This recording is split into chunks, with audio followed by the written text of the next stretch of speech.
नमस्कार दोस्तों, welcome to PK classes. दोस्तों आज देखेंगे refrigeration and air conditioning important questions for examination as per PK classes. मेरे अनुसार एग्जाम पॉइंट ऑफ व्यू से क्या क्या एग्जाम के लिए करना चाहिए, इसके बारे में आज के वीडियो में मैं कुछ इम्पॉर्टेंट क्वेश्चंस आपके लिए लेकर आया हूं जो आपके एग्जाम में ज़रूर हेल्प करेंगे।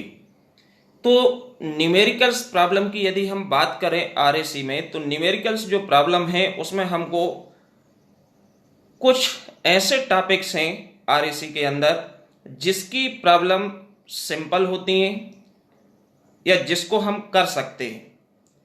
जिसमें आपका सबसे पहला क्वेश्चन है reversed Carnot cycle. Means air refrigeration है, एयर रेफ्रिजरेशन में रिवर्स्ड कार्नोट साइकिल, इसकी जो न्यूमेरिकल्स प्रॉब्लम है, यदि आप सीओपी, हीट पंप, रेफ्रिजरेटर और हीट इंजन का निकाल सकते हैं तो इसमें आप कार्नोट साइकिल के बेसिस पे आपको सॉल्व करना होता है। तो हमको सबसे पहले ये पता होना चाहिए कि यदि आप कोई भी सीओपी फाइंड करते हैं तो हीट पंप और रेफ्रिजरेटर के लिए क्या क्या होता है, कैसे आपका इक्वेशंस बनती है।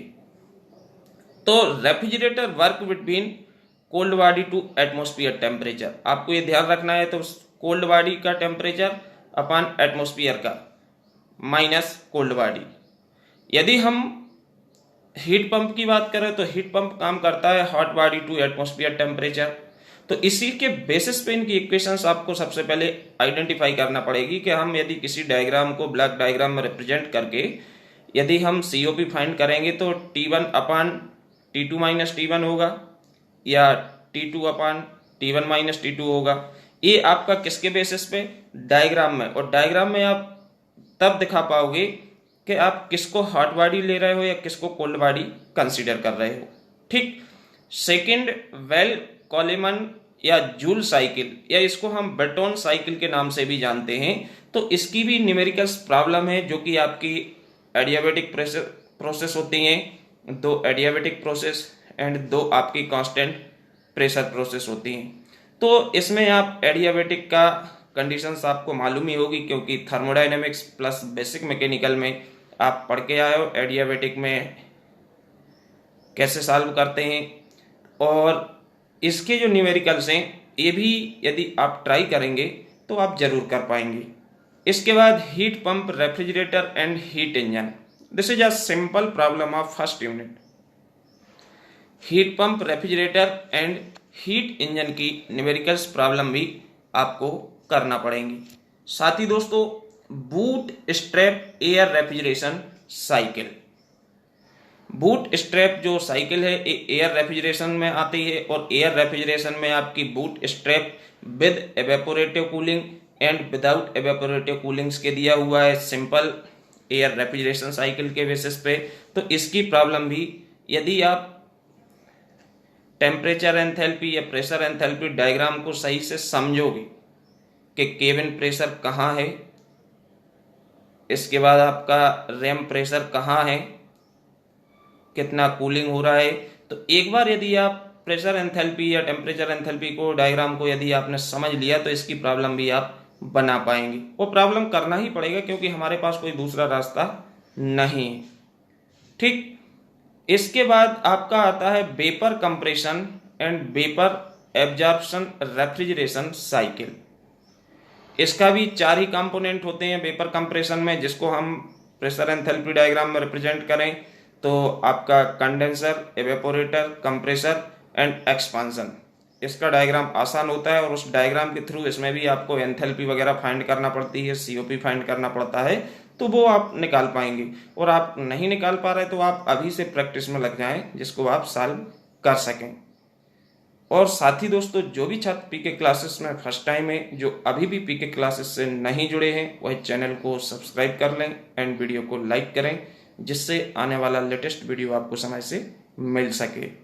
कई हमारे छात्र होते हैं, फ्रेंड्स हैं, जो कि अक्सर ये गलती करते हैं कि वीडियो की डिमांड करते हैं, वीडियो वॉच भी करते हैं, लेकिन ना तो चैनल को सब्सक्राइब करते हैं और ना ही वीडियो को लाइक करते हैं। जो कि आप जब किसी के बारे में आप अच्छा नहीं सोचेंगे, आपको ज़रूरत है, फिर भी आप यदि अच्छा नहीं करेंगे तो आप अपने लिए अच्छे से कैसे एक्सपेक्ट कर सकते हो। तो दोस्तों ध्यान रहे, चैनल को जरूर सब्सक्राइब करें एंड वीडियो को लाइक करें। अब है formula based problems of psychometrics. Means जो हमारा साइकोमेट्रिक है, साइकोमेट्रिक्स में आपकी रिलेटिव ह्यूमिडिटी रेशो, प्रेशर, ये फार्मूले बेस्ड प्रॉब्लम है कुछ स्टार्टिंग में यूनिट्स की। इसके बाद आपका मोलर चार्ट के थ्रू आपको फाइंड करना पड़ती है, जिसमें आपका ड्यू पॉइंट टेम्परेचर, इसके आपके 3-4 टर्म्स और होती हैं टेम्परेचर्स में। ये हैं जो इसमें न्यूमेरिकल बेस्ड प्रॉब्लम आप साइकोमेट्रिक्स की करके जाएं। हो सकता है कि आपका एक एयर कंडीशनिंग पे न्यूमेरिकल्स आए और एक सिंपल साइकोमेट्रिक पे आपका यहाँ से न्यूमेरिकल आ जाए। तो आपको जो ये 6 टॉपिक्स न्यूमेरिकल्स के लिए मैं रिकमेंड कर रहा हूँ, इनके न्यूमेरिकल्स आसान होते हैं, ज़्यादा हमको मेहनत नहीं करना पड़ती है। तो यदि आप ट्राई करेंगे और प्रैक्टिस करेंगे थोड़ी सी, तो आप इन सभी 6 टॉपिक के न्यूमेरिकल्स प्रॉब्लम एग्जाम के लिए प्रिपेयर कर सकते हैं। इसमें से 100% आपके 2 से 3 न्यूमेरिकल्स एग्जाम में पूछे जा सकते हैं। ठीक, अब नेक्स्ट हम बात करेंगे थ्योरी क्वेश्चंस की। तो थ्योरी क्वेश्चंस में आपके जो सबसे पहला क्वेश्चन है वो define COP and ton of refrigeration या यूनिट ऑफ रेफ्रिजरेशन। आपको सीओपी डिफाइन करना आना चाहिए, COP for heat pump, COP for refrigerator and unit of refrigeration या 1 टन ऑफ रेफ्रिजरेशन क्या होता है। Second question, what are the difference between refrigerator and heat pump, इन दोनों में क्या अंतर है। Third question, why cooling is necessary to aeroplane, हमारे जो एरोप्लेन होते हैं इसमें कूलिंग आवश्यक क्यों है। फोर्थ क्वेश्चन दोस्तों रहेगा boot strap air refrigeration cycle. Boot strap air refrigeration cycle, evaporative cooling या विदाउट एवेपोरेटिव कूलिंग, इसको एक्सप्लेन करना डायग्राम के थ्रू। फिफ्थ है जूल्स थॉमसन इफेक्ट, जो कि अक्सर हमारे एग्जाम में पहले भी पूछा जा चुका है, अभी भी संभावित है। 6, what is vortex tube and how it work. 7th question रहेगा explain vapour compression refrigeration cycle with suitable sketch. 8th question में आपका how vapour absorption refrigeration cycle differ from vapour compression refrigeration cycle, means इन दोनों cycle में क्या अंतर है। साथ ही इन दोनों साइकिल की एडवांटेजेस भी पूछी जा सकती हैं, डिसएडवांटेजेस भी पूछी जा सकती हैं। कि मीन्स हम दोनों ही साइकिल को स्टडी करते हैं तो हम देखते हैं कि जो हमारा वेपर कंप्रेशन साइकिल होती है उसमें हमारा कंप्रेसर होता है, लेकिन वेपर एब्जॉर्प्शन साइकिल में कंप्रेसर हमारा रिप्लेस हो जाता है एब्जॉर्बर में एंड जनरेटर।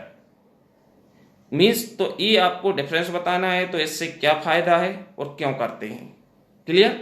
9th क्वेश्चन आपका रहेगा advantages of vapour absorption refrigeration system और vapour compression refrigeration system. 10th में आपका इसी में से है electrolysis refrigerator working principle. Electrolysis refrigerator कैसे काम करता है, क्या इसकी वर्किंग है, कहाँ पे इसका उपयोग किया जाता है। 11th में lithium bromide absorption refrigeration cycle, जिसके बारे में थ्योरेटिकल क्वेश्चंस में आपसे पूछा जा सकता है। इसके बाद 12th जो क्वेश्चन मेरे हिसाब से बन सकता है वो है working advantages and applications of steam jet refrigeration. ठीक।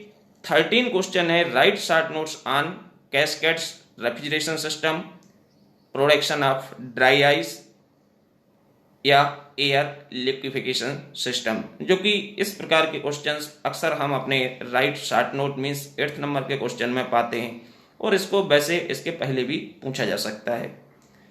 14th नंबर का आपका थ्योरेटिकल क्वेश्चन है, what are the effect of suction pressure, super heating and sub cooling on the performance of vapour compression system. Vapour compression system means effect suction pressure, super heating and sub cooling का हमारी vapour compression refrigeration cycle पर या इसके COP पर क्या प्रभाव पड़ता है जब हम सक्शन प्रेशर को घटाएं बढ़ाएं या सुपर हीटिंग करें या सब कूलिंग करें आप लिक्विड की। 15th number question, what is refrigerant and what are the desirable properties of refrigerant. तो रेफ्रिजरेंट की प्रॉपर्टी आपको एक साथ सारी आपकी बुक्स या शिवानी में मिलती हैं, बट इसको आपको स्पेसिफाई करना होगा कि आपकी कौन कौन सी थर्मोडायनेमिक प्रॉपर्टी है, कौन कौन सी आपकी केमिकल प्रॉपर्टी के कैटेगरी की हैं, और कौन सी आपकी जो है वो फिजिकल प्रॉपर्टी हैं, क्योंकि कई बार क्वेश्चंस हमारा अलग अलग नेम से स्पेसिफाई होकर आता है। तो आपको ये ध्यान रखना है रेफ्रिजरेंट क्या है या इसका क्लासिफिकेशंस प्लस प्रॉपर्टीज। इसके बाद नेक्स्ट है आपका 16th question, what are the methods use to leak detection या what are the methods of leak detection. थोड़ा सा क्वेश्चन मिस हो गया है टाइपिंग में, तो इसमें आपकी लीक डिटेक्शंस की कौन कौन सी मेथड्स हैं इनको आप बताइए। 17 number question, what do you understand by eco friendly refrigerant. Eco friendly या एनवायरमेंटल फ्रेंडली रेफ्रिजरेंट क्या होते हैं, इनके नेम्स और इसका डिस्क्रिप्शन लिखना होगा। 18th नंबर का क्वेश्चन है साइकोमेट्रिक से, define sensible cooling, sensible heating, cooling and humidifications, heating and dehumidifications. इसकी थ्योरेटिकल प्रोसेस सिंपल से डायग्राम के थ्रू आपको एवेपोरेटर के रिप्रेजेंट करना पड़ेंगे। इसके बाद 19th नंबर का क्वेश्चन है, what do you understand by air purity, humidity and air motion. Means in term से आप क्या समझते हैं। 20th question, explain comfort air conditioning with sketch. एक सिंपल से सूटेबल डायग्राम के थ्रू आपको रिप्रेजेंट करना होगा कि कंफर्ट एयर कंडीशनिंग क्या होती है। How to estimate various load on refrigeration system. इसी में लास्ट की जो एयर कंडीशनिंग वाली यूनिट्स है, साइकोमेट्रिक्स वाली यूनिट है, इसमें आपका लोड एस्टिमेशंस के भी आपके हीटिंग लोड और कूलिंग लोड अलग अलग लोड हैं, जो लोड के बारे में भी आपको पता होना बहुत आवश्यक है। Last question, define room sensible heat factor, sensible heat factor, ground sensible heat factor and effective sensible heat factor. ये कुछ क्वेश्चंस हैं जो मेरे अनुसार एग्जाम पॉइंट ऑफ व्यू से इम्पॉर्टेंट हैं, और आई होप इसमें से आपका 50-60% क्वेश्चन तो आना ही चाहिए, क्योंकि थ्योरी के क्वेश्चंस हैं जो यही आपके टॉपिक्स हैं जो कि मैंने आपका आरएससी का सिलेबस चेक किया है, और सिलेबस के बेसिस पे ही क्वेश्चन को चूज किया है कि आपके सिलेबस में किस किस नेम से क्या क्या टॉपिक से दिए हुए हैं। इसी के अकॉर्डिंग मैं ये क्वेश्चंस, कुछ इंपॉर्टेंट क्वेश्चंस फॉर एग्जाम लेकर आया हूँ, जो आपकी एग्जाम में आपको मदद कर सकते हैं। ओके दोस्तों, आज के वीडियो में इतना ही। Thank you.